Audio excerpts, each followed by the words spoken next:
you're shopping around for a home inspector, there's a few things that you want to consider. Number one, is the home inspector certified? You want to make sure you're at least dealing with a legitimate home inspection operation.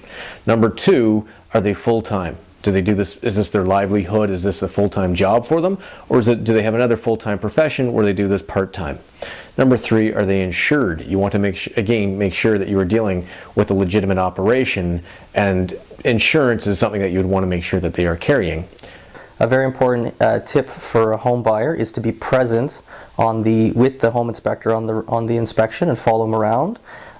Make sure you're hands-on, make sure that you're learning and following the inspector, engaging him, asking questions, and there is no substitute, there's no report, there's no summary that is a substitute for the actual on-site physical presence of the inspection. So a common misconception as part of the home inspection is that we check for mold. While we are out there checking for mold-like symptoms, for an environment that can be inducive or conducive to mold growth, we're not actually specialists in that field, and what we do if we do see those symptoms is that we refer off to a mold inspection to have an evaluation done, but we don't randomly test or check for mold as part of a general home inspection. Home inspection will not uncover all immediate problems. There are latent effects that will be uncovered later. My preference is to actually do an inspection in the middle of a rain. That way you have a clear understanding as to the pathways of water, look for any possible roof or foundation leaks.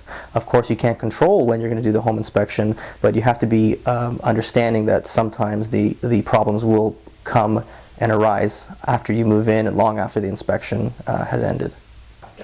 So the number one way to find a home inspector I would recommend is referrals, or in this case reviews. That way you get a history of peers or other customers addressing how their experiences were, what type of professional you're looking at.